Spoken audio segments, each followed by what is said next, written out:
Le Grand Dialogue. Sigi Kafoba. Edouani wa Makaran. Le Grand Dialogue, l'émission de débat du studio Tamani sur votre radio. Chenni Beri. Halud Mauni. Chenni Beri. Sigi Kafoba. Le Grand Dialogue. Quelle analyse du discours du Premier ministre à New York sur le thème du Grand Dialogue de ce soir devant les Nations Unies? Le chef du gouvernement, Dr Choguel Kokala Maïga, n'a pas fait de la dentelle. Il a accusé la France d'avoir abandonné le Mali en plein vol. Il se référant à la décision des autorités françaises de retirer la force Barkhane du Mali, obligeant le pays à explorer d'autres voies et moyens avec d'autres partenaires. Ce discours du chef du gouvernement a été apprécié par beaucoup de Maliens, mais que pensent les analystes de cette adresse de Choguel Kokala Maïga? Trois analystes donneront leur point de vue au cours de ce grand dialogue. Il s'agit de Bakabini Keïta, politologue, Mohamed Mamata Touré, président de l'association Anko Mali, et Boubacar Bokoum, spécialiste des questions sécuritaires et politologue également. Je suis Imran Akilo Maïga, invité auditeurs, téléspectateurs, bonsoir et bienvenue. Le Grand Dialogue.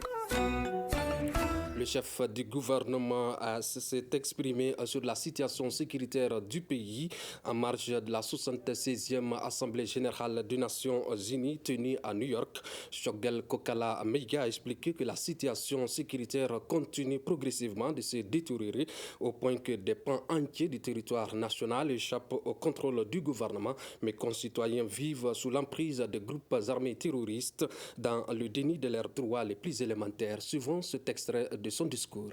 Les populations maliennes sont exacerbées aujourd'hui devant les tueries de masse, des villages rasés de la carte et d'innocents civils fauchés, dont les femmes et les nourrissants souvent brûlés vifs. Les Maliennes et Maliens ont le net sentiment que la mission assignée à la MINUSMA a changé en cours de route, et notamment depuis 2015, alors même que les défis qui ont justifié son déploiement sont restés constants. En effet, contrairement aux attentes du peuple malien, l'environnement notoirement terroriste dans lequel la MINUSMA a été déployée en 2013 s'est dégradé continuellement. Au fil du temps, il s'est même métastasé. C'est dans ce contexte de menaces préoccupantes que l'opération française Barkhane annonce subitement son retrait en vue, dit-on, d'une transformation en coalition internationale dont tous les contours ne sont pas encore connus. En tout cas, pas de mon pays, pas de notre peuple. La nouvelle situation née de la fin de Barkhane, plaçant le Mali devant le fait accompli et l'exposant à une espèce d'abandon en plein vol,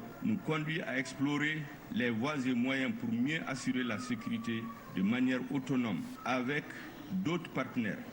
Bakabini Keïta, comment avez-vous trouvé cette adresse de Choguel Kokala Maïga devant l'ONU? Merci Maïga de m'avoir donné la parole.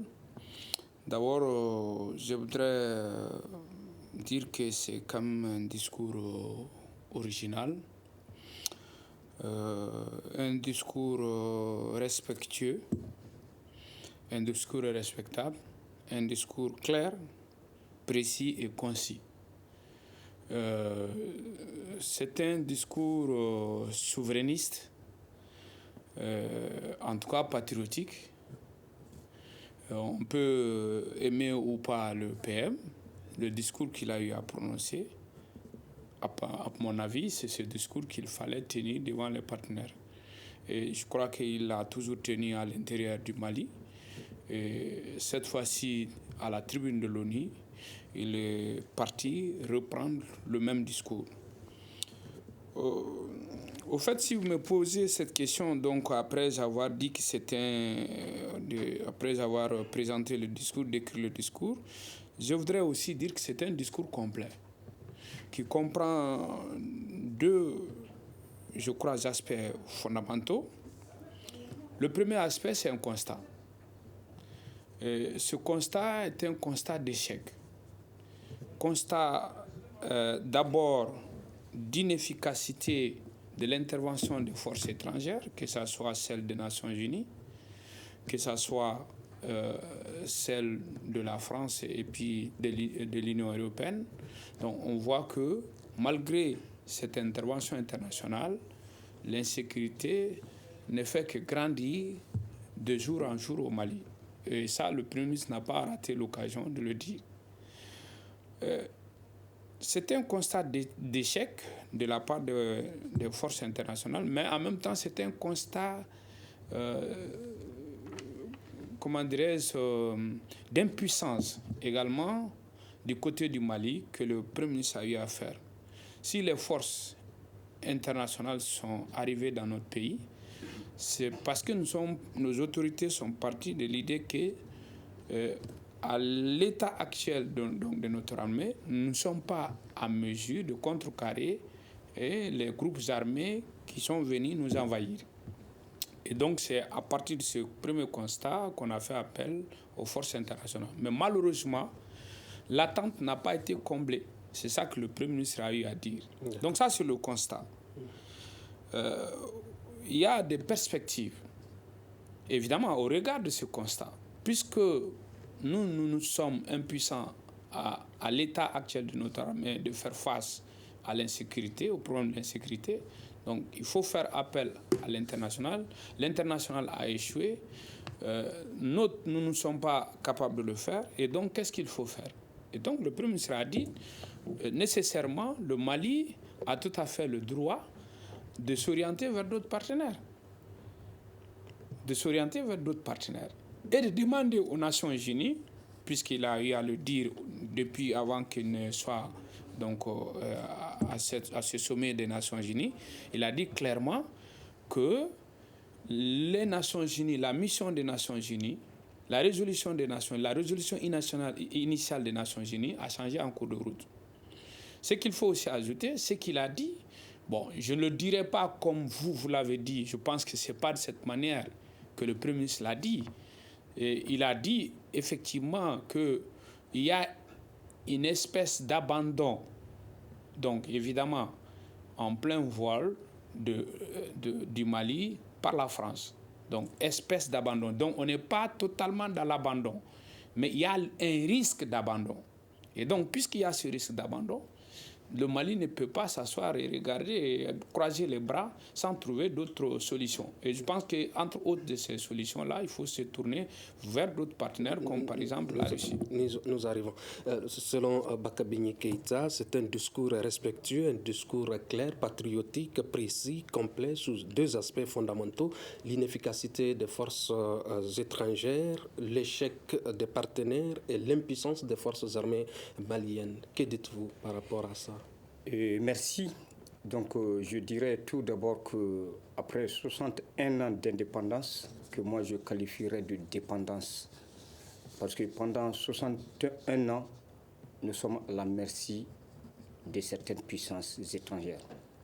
Et Dieu faisant bien les choses, il vient de nous envoyer un jeune colonel malien qui n'a aucun traumatisme de la colonisation, comme Macron avait qualifié nos vieux chefs d'État au Burkina d'avoir le traumatisme de la colonisation.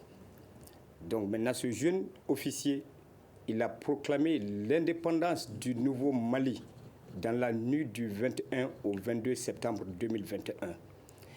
Et Dieu faisant encore bien les choses, il nous a donné un autre Premier ministre qui, nous doutions de lui, de pouvoir gérer cette situation et arriver jusque là où il est arrivé ici. Et après la proclamation de l'indépendance du nouveau Mali, notre Premier ministre Choguel Kokalamega, devant le Conseil des Nations Unies, est parti valider cette déclaration d'indépendance. Et aujourd'hui, nous, peuple du Mali, c'est à nous de concrétiser cette indépendance. Tout ce que Choguel a dit, il a dit devant ses pairs qu'aujourd'hui, il est temps à ce que le Mali revienne aux Maliens. On a trop souffert. Pendant plus de combien d'années? Toutes ces puissances internationales sont chez nous. Et tous les jours que le bon Dieu fait, la situation sécuritaire se dégrade. Et Choguel était devant eux pour qu'enfin les Nations Unies puissent clarifier leur position sur la situation du Mali. Alors, Bakabini Keïta parle d'un discours respectueux, clair, patriotique. Mohamed Mamata Touré parle de rupture de l'emprise de la colonisation. Quelle est votre lecture du discours du chef du gouvernement? Écoutez, je ne peux que m'inscrire dans la droite ligne de mes deux prédécesseurs qui sont sur la même lancée que moi, dès lors que j'estime aujourd'hui que M. Maïga n'a fait que dire ce que l'ensemble du peuple malien pense tout bas. Donc c'est à tout son honneur d'être en phase avec son peuple. Parce que pendant très longtemps, la difficulté que nous avons eue avec nos dirigeants, c'est qu'ils se sont installés dans une forme de réelle politique qui fait qu'effectivement, ils chantent la musique des autres tout en étant en déphasage total avec les populations. Pour une fois, nous sentons cette fibre patriotique qui a vibré à un niveau que nous estimons aujourd'hui peut apporter le renouveau du partenariat. Ça veut dire quoi? Pendant très longtemps, le Mali a disparu de la scène internationale et l'attitude que M. Choguel Kokala Maïga a fustigée au niveau des Nations Unies, ça veut dire simplement dire que pendant très longtemps, le système des Nations Unies n'a eu que du mépris pour nous. C'est ça la triste réalité. Ça ne peut pas se comprendre qu'un État que vous respectez, que vous puissiez lui imposer des choses et que vous ne puissiez pas aller dans une dynamique d'échange et de discussion pour les stratégies à mettre en place. La stratégie, fondamentalement, est définie par l'État souverain et apportée sur le concert des nations pour être discuté, accepté, validé ou invalidé. Mais nous avons senti que ces dernières années, nous n'existons nulle part. Donc aujourd'hui, c'est vraiment une aubaine qui, sous le leadership de Assimi Goïta, parce qu'il faut le dire, un Premier ministre n'est fort que lorsqu'il a un chef d'État qui valide le mécanisme. Donc aujourd'hui, comprendre que ce duo permet d'enclencher un mécanisme patriotique et réaffirmer la souveraineté de l'État du Mali aujourd'hui, ça, on ne peut que les féliciter. Maintenant, il faut bien attendre l'exécution, le mécanisme, déclarer une indépendance que, comme il l'a dit, nous avons déclaré en 60 sans pouvoir le sécuriser, sans pouvoir le concrétiser, est une chose. Maintenant, assumer cette posture en est une autre. Est-ce que ce discours, comme dit Mohamed Mamata Touré, est un discours de rupture de l'emprise de la colonisation? Est-ce que cela rassure le peuple malien? Bon, écoutez, je pense que ça devrait rassurer. Maintenant, est-ce qu'ils ont tout la réflexion stratégique nécessaire pour dire comment il faut contrecarrer? Parce qu'en réalité, ces nations ne vont pas aussi attendre que le Mali fasse une certaine posture face à certaines grandes puissances. Vous avez vu déjà la réaction de la France, la réaction de l'Allemagne et de l'Union européenne de façon générale. Donc, cette forme de chantage que l'Occident nous fait à travers cette forme de collaboration au niveau de l'assistanat qui est engrangé, au niveau de la collaboration technique qui est enclenchée, dans laquelle nous sommes piégés en réalité, fait qu'aujourd'hui, beaucoup ont l'impression qu'aujourd'hui, en partant vers cette rupture, alors nous risquons de connaître des problèmes. Je dis non, c'est archi faux, c'est vrai. Autant nous n'allons pas nous refermer sur nous-mêmes pour prétendre vivre en autarcie, autant le reste du monde ne peut pas aussi nous ignorer. Donc je pense qu'à la date d'aujourd'hui, réaffirmer cette posture par rapport au Mali est une chose importante.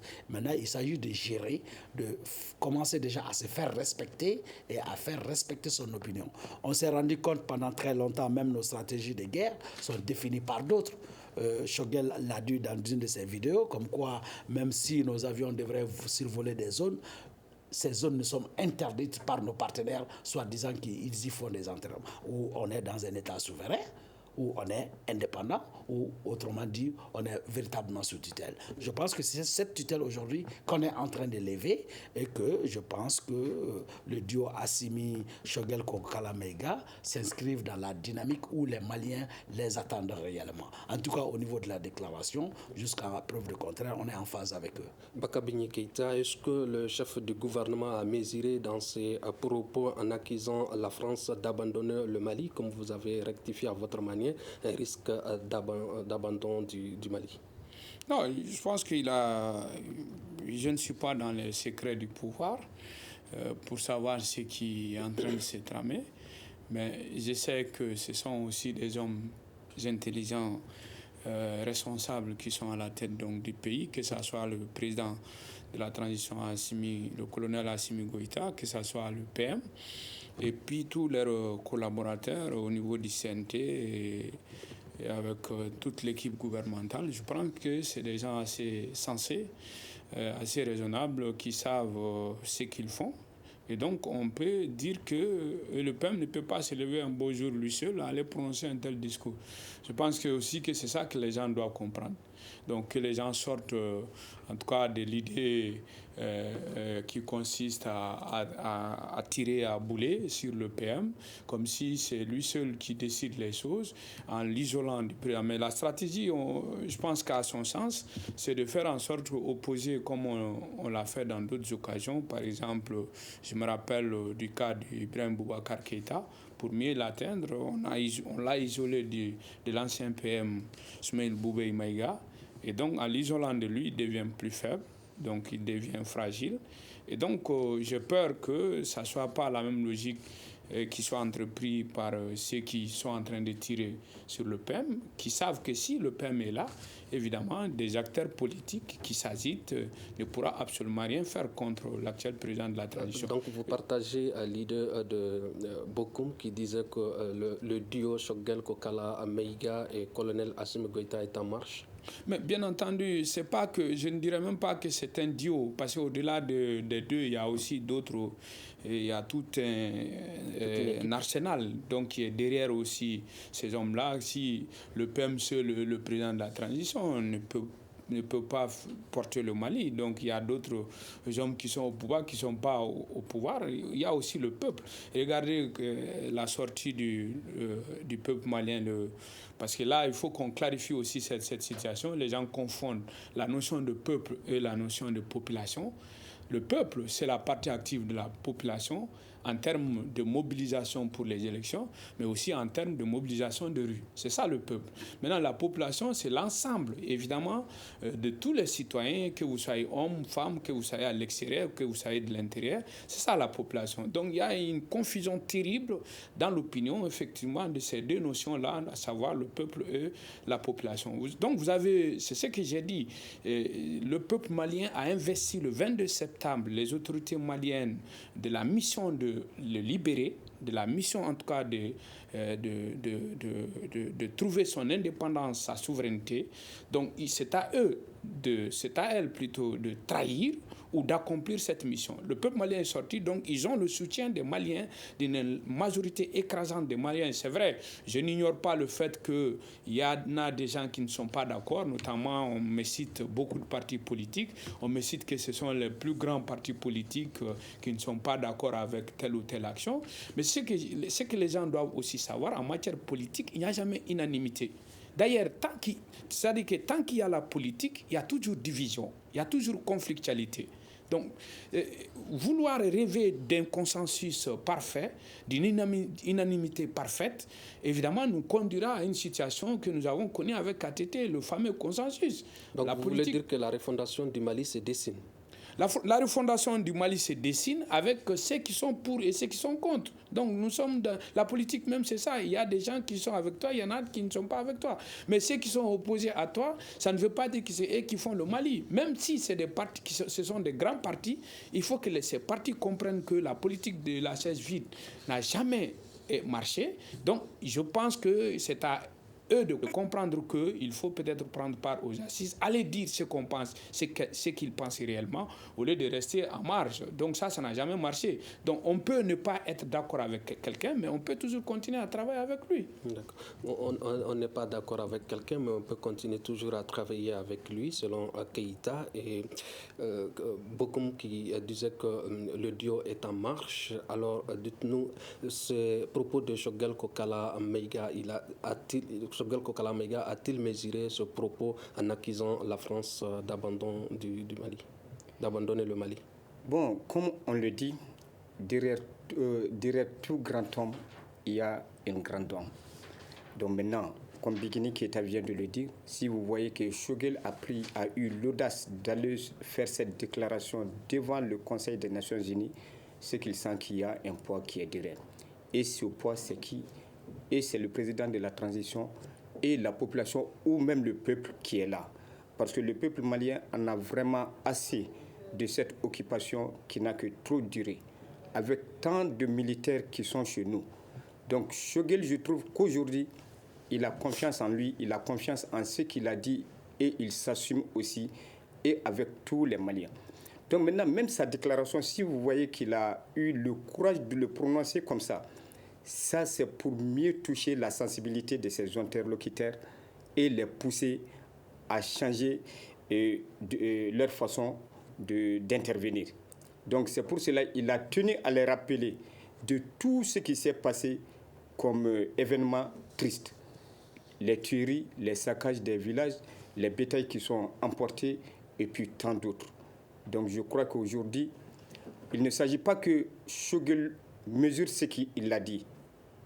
On a vu dans le passé, il y a beaucoup de chefs d'État africains qui avaient été victimes de leur déclaration devant le Conseil des Nations Unies. Et aujourd'hui encore, c'est à nous d'être devant Choguel et derrière Choguel et puis tout le gouvernement pour pouvoir franchir cette étape si dure, si difficile que eux seuls ne peuvent pas tenir. Est-ce que la population ou le peuple, comme il a donné des différences entre la population et le peuple, est-ce que cette population s'attendait à un tel discours? Bon, ça a surpris plus d'un, parce qu'il y a beaucoup de gens qui croyaient que Choguel allait partir là-bas juste pour caresser les mots, comme beaucoup le faisaient d'ailleurs, et que beaucoup continuent à le faire. Donc ça a été vraiment une surprise depuis que nous avons eu écho de ce que Choguel a dit.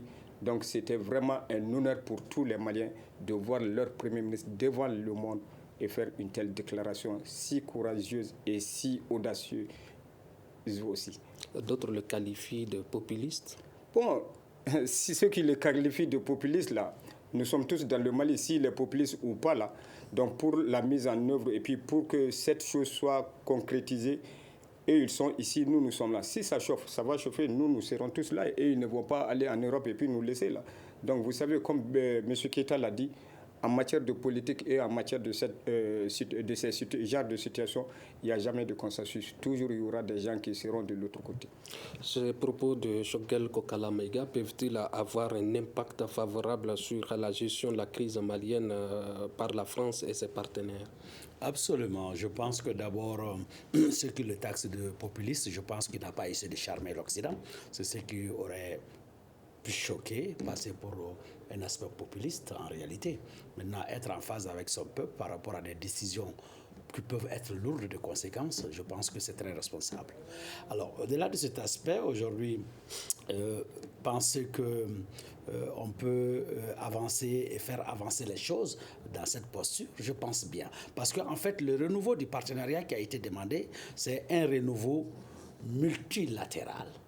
Pas dans un système où nous sommes inféodés à un pays, ou que ce soit la France qui soit obligée de nous porter en réalité. Aujourd'hui, cette franchise va permettre effectivement aux autres partenaires de regarder concrètement ce qu'il y a sur le terrain et d'avoir une oreille attentive aux propositions que peut apporter le Mali aujourd'hui. C'est que nous avons dit d'abord, dans un premier temps, dans le discours de Choguel Kokala Maïga, que les Nations Unies ont échoué, la France a échoué. Et nous avons une proposition alternative. Elle peut plaire à certains de l'Europe ou pas, mais quand même, c'est une solution pour laquelle le Mali va très certainement opter. Donc, à partir de cet instant, que nous ne pouvons pas accepter qu'on nous impose avec qui nous devrions travailler, parce qu'on a écouté sur les médias internationaux où on a taxé Wagner de mercenaires, je dis bien, de mercenaires, alors que nous savons que dans la Légion française, il y a des mercenaires, ce n'est pas des Français. Donc, aux États-Unis, nous avons un même modèle. En Grande-Bretagne, dans tous les pays, on a ce modèle de société privée. Alors, la Russie peut ne pas plaire aux Occidentaux, mais aujourd'hui, nous rentrons dans le giron russe. En réalité, il s'agit d'une collaboration avec la Russie. C'est de ça qu'il s'agit. Parce qu'en réalité, qu'on ne se voile pas la face, la Russie n'est pas un pays capitaliste où n'importe quelle entreprise privée peut s'installer n'importe comment. Ce n'est pas possible. C'est des entreprises qui sont sous contrôle. Donc, en réalité, aujourd'hui, il s'agit d'apporter une autre proposition à partir du modèle russe.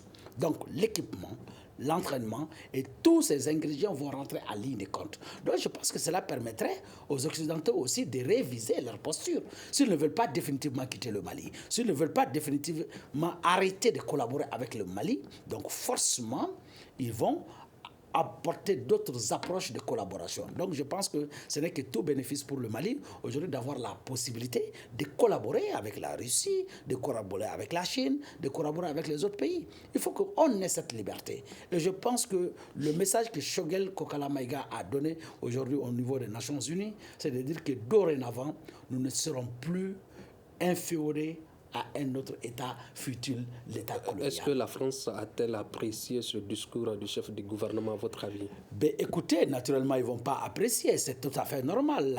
La guerre diplomatique, ça fait partie. Parce que pendant très longtemps, nous avons été ignorés par tout le monde. Et voir un petit pays comme le nôtre tenir tête à un pays comme la France, c'est peut-être que ça peut être frustrant. Mais malheureusement, la France doit se raviser que, petit ou grand, nous sommes quand même un État souverain. Donc, à partir de cet instant, je pense que les États qui sont dans ces postures doivent nous regarder en tant que des États, pas comme des États anciennes colonies, pas comme des Africains, mais dorénavant, on doit être respecté comme étant une nation qui a aussi son opinion, sa vision. On n'est pas obligé de partager la vision française ou la vision occidentale. Nous avons aussi notre culture, nous avons aussi notre identité. Donc, à un moment donné, il faut que nos États africains apprennent à se faire respecter. Et je pense que c'est ce tempo qu'aujourd'hui Choguel Kokala Maïga donne. Donc je pense que les États africains qui ont eu vent de ce discours doivent se réveiller et comprendre que dorénavant, les Africains ne doivent plus accepter. Je dis que les Africains ne doivent plus accepter que malgré que nous soyons les États les plus riches en termes de ressources naturelles, mais c'est inadmissible que nous soyons les États les plus pauvres et les plus démunis au niveau de l'indice de développement humain. Ce n'est pas acceptable parce que les rapports du monde doivent changer. C'est ce que nous appelons le renouveau du partenariat. D'abord au niveau du Conseil de sécurité, au niveau des Nations Unies, mais nous ne sommes pas suffisamment bien représentés. Nous n'avons pas voix au chapitre. Ça montre quelque part que nous sommes exclus. Au niveau de l'OMC, nous avons des difficultés. L'ajustement structurel à travers le FMI et la Banque mondiale nous est imposé par un tel système. À un moment donné, il faut que les États africains se réveillent pour dire qu'on doit maintenant aller dans l'économie réelle. Et c'est cette économie réelle qui va nous permettre effectivement d'avoir la souveraineté politique. Parce que tout ce qu'on va vouloir engager comme mécanisme de développement à la base n'est possible qu'aujourd'hui, dans le contexte dans lequel je parle, que si l'Occident nous donne des additifs en termes de financement, en termes d'accompagnement. Mais à un moment donné, il faut que nous puissions être capables, par nous-mêmes, de pouvoir enclencher le processus, ne serait-ce que donner une amorce. Bakabini, beaucoup estiment que les rapports doivent changer. Est-ce que la France sera-t-elle contente de tels discours?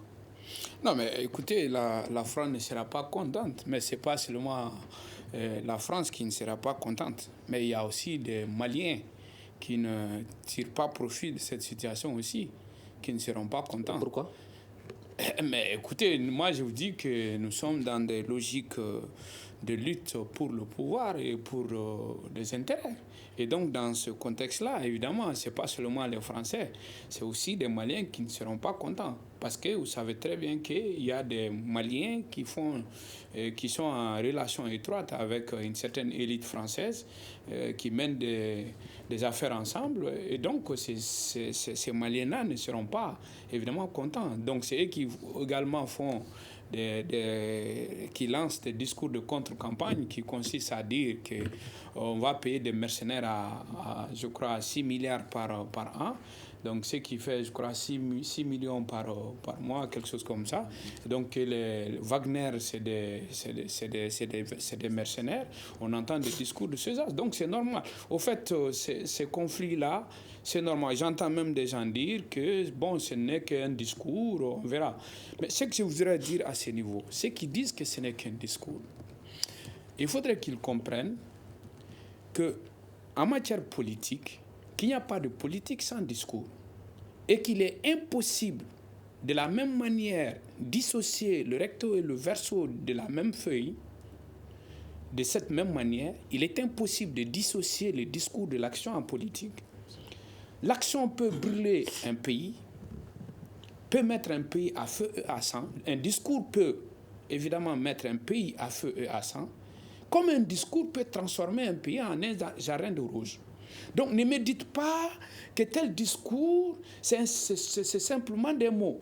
Non, le discours a des effets. C'est parce que le discours a des effets qu'il y a des réactions, que les gens répliquent pour dire des choses qui sont contre ce discours-là.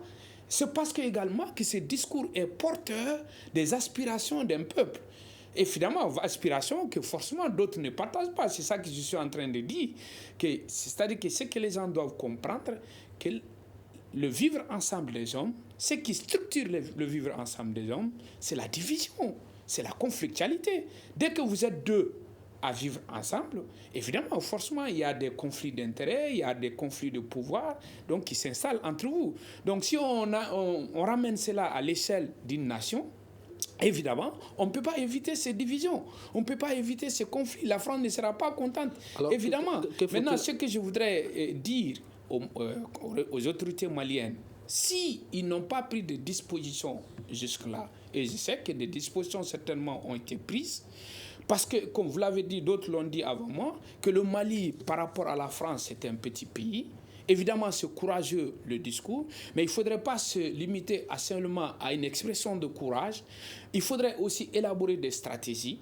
Et je crois que j'ai fait un article il y a 3 semaines de cela qui s'intitule Les rapports franco-maliens entre amitié et mésentente, point d'interrogation. Et là, je conclue mon article en disant, mais si le Mali aujourd'hui, en faisant une métaphore, que si un lapin ou un lièvre est pourchassé par un lion, il n'appartient pas à ce lièvre d'aller se cacher derrière un autre lièvre. Mais il lui faut aller derrière un autre lion qui puisse contrecarrer la puissance du lion qui lui pourchasse.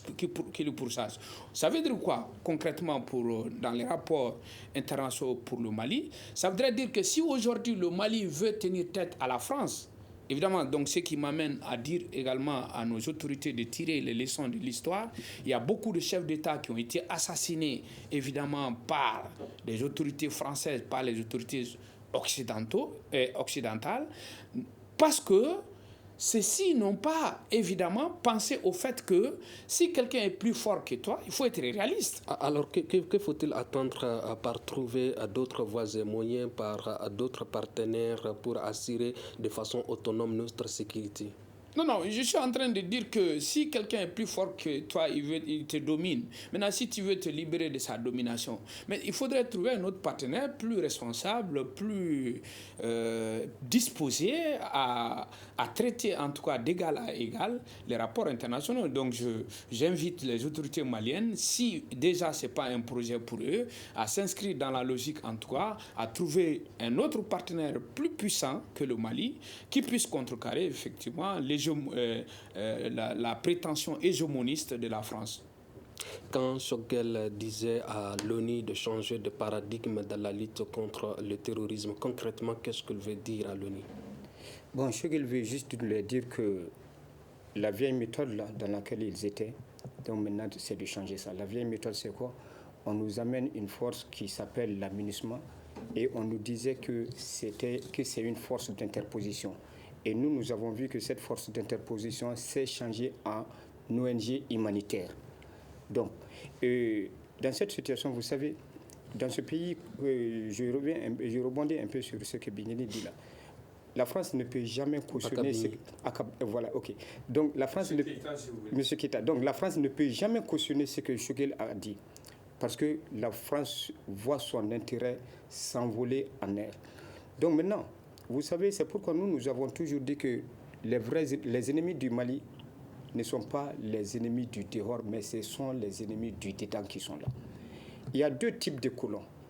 Il y a le colon blanc qui est la France, et il y a le colon noir aussi, qui sont ceux qui sont chez nous, qui se battent plus pour l'intérêt de la France que du Mali, et qui sont vraiment les racines du mal de tout ce que ce pays traverse aujourd'hui.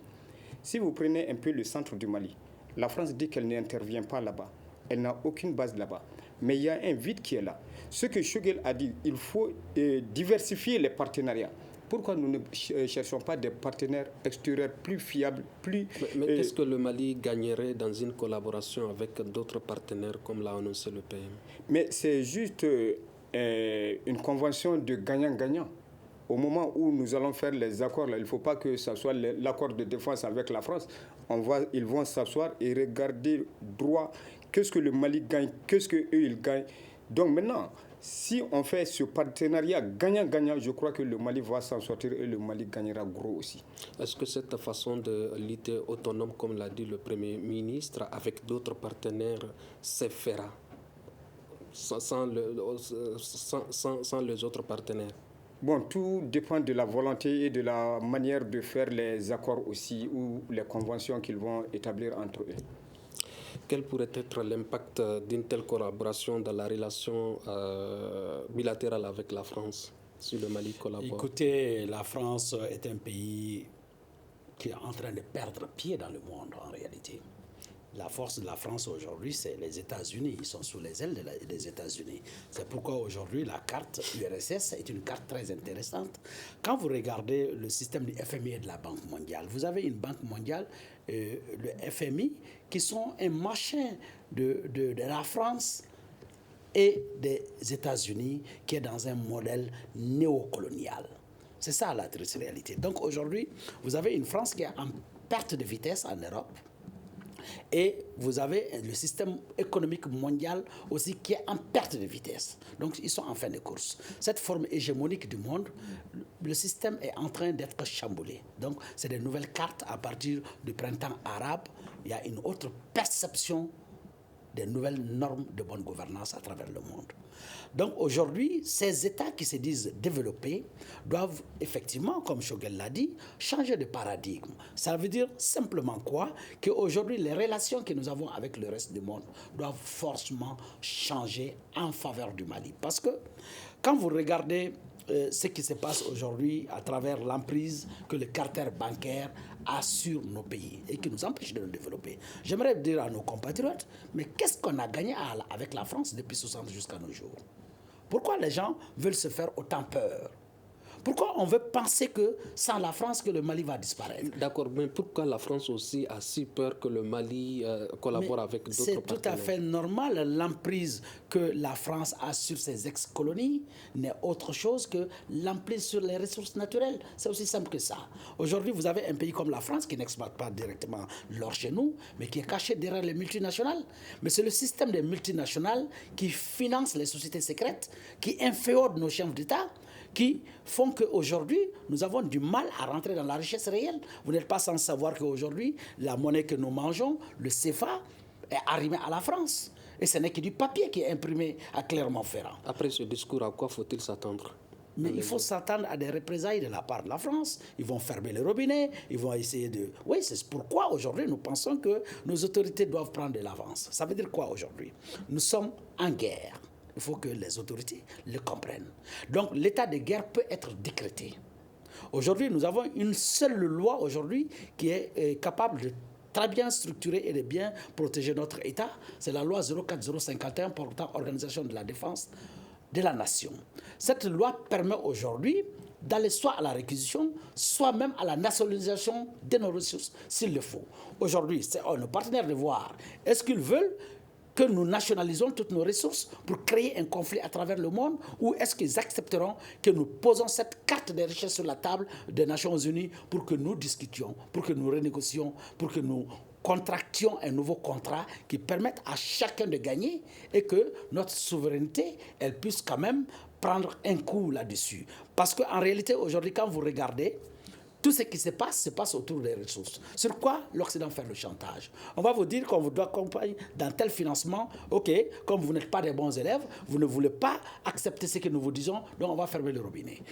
Vous prenez au niveau de l'armée, les formations, on peut arrêter de former nos militaires. Ils peuvent décider de ne plus nous donner les ressources parce que nos États se sont habitués à ne pas chercher les ressources en interne, toujours attendre des ressources de l'extérieur. Donc, à partir de nos ressources, je pense que cette indépendance économique, nous pouvons l'obtenir. Bakabini Keïta, la France et ses partenaires annoncent leur retrait si toutefois ce qu'ils appellent des mercenaires riches viennent au Mali.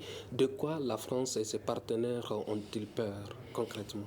Bon, écoutez, avant que je ne réponde à votre question, de quoi la France et ses partenaires ont peur, je pense que M. Ouattara l'a dit.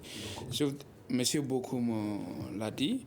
Je voudrais dire que je suis d'accord avec lui, sa façon de dire les choses, que la France est en train de perdre le Mali.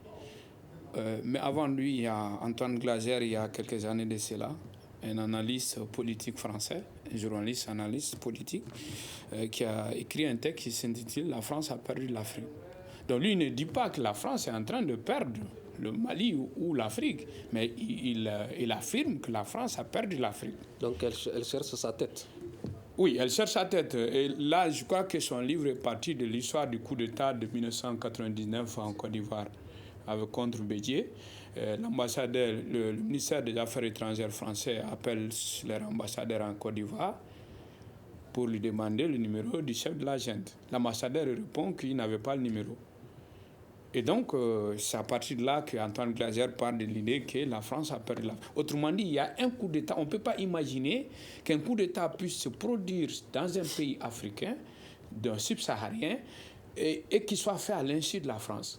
Sans un contrôle de la France. Et donc, c'est à partir de là qu'il... Maintenant, pour revenir à votre question, de quoi la France a peur? La France a peur, bien entendu. La France a peur de la concurrence d'une autre puissance. La France a peur. Moi, j'ai entendu l'ancien ambassadeur français, Nicolas Normand, en train de dire que la France dépense 2 millions d'euros par jour au Mali, dans l'intervention Serval, Barkhane, ensuite Takuba. Et ces 2 millions d'euros sont dépensés, sont financés par le contribuable français et non pas par le Mali. Donc c'est comme si l'intervention, la France intervient de façon gratuite pour les Maliens. Mais attends, moi je me dis, mais... Y a-t-il un agenda caché de la France? Non, mais écoutez, c'est pas question d'agenda. Mais moi je dis, mais de quoi ces gens nous prennent? Ils n'ont pas le monopole, qu'ils comprennent qu'ils n'ont pas le monopole de l'intelligence. Nous avons étudié dans les mêmes écoles que les Français. Parfois, nous avons battu beaucoup de Français dans leur propre langue. Donc, il ne faut pas qu'ils comprennent que nous sommes aussi imbéciles que ça, sans comprendre les enjeux, en tout cas, de l'intervention française. Supposons que la France dépense 2 millions d'euros par jour. Donc, si on fait le calcul, ça fait 60 millions d'euros par mois. Et si on convertit en CFA, ça fait un truc de 39 milliards donc, par mois. Wagner ne demande que 6 milliards par mois. Donc, si vous faites tout de suite la soustraction, ça fait une différence de 33 milliards de francs CFA. Donc, vous imaginez, entre la France et la Russie, laquelle va coûter cher pour le Mali. Parce qu'on sait très bien que ces 39 milliards qui sont dépassés par le contribuable français, évidemment, d'une manière ou d'une autre, la France soutient. Donc, la France a peur. La France est dans la logique, effectivement, de la défense de ses intérêts. L'autre l'a dit, De Gaulle l'a dit, la France n'a pas d'amis, la France a des intérêts. Et Macron vient de reprendre la même chose lorsqu'il a été interviewé par un journaliste en lui disant qu'Alassane dit qu'ils sont amis.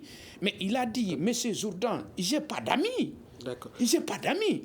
Donc la France n'a pas d'amis, la France a des intérêts. Donc la France a peur de perdre ses intérêts. Mais ce que je voudrais dire en terminant, c'est que l'idée du Premier ministre n'est pas de dire qu'il faut que la France s'en aille.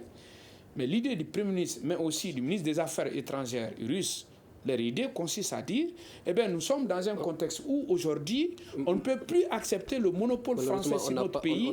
Donc il faut une diversification. On n'a pas assez de temps. On va donner le dernier mot à Mohamed Mata Touré. Cette option de rupture dont vous parlez de colonisation pourrait-elle ramener à la paix et la sécurité dans le pays? Bon, cette rupture peut amener tout ce que nous voulons.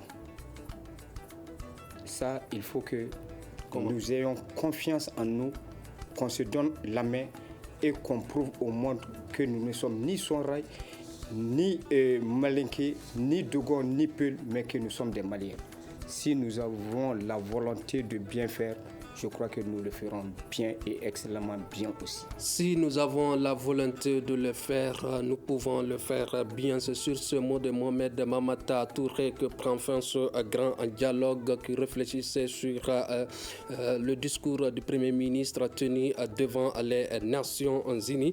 Nous étions avec Bakabini Keïta, politologue, Mohamed Mamata Touré, président de l'association Anko Mali, Boubacar Bokoum, politologue, à la régie vidéo, Mamadi Keïta, à la mise en onde, Gagné Kanté, à la coordination de ce débat, Sekou Gadjigo. Je suis Imirana Kilomaïga. Merci de l'avoir suivi. À demain pour un autre débat.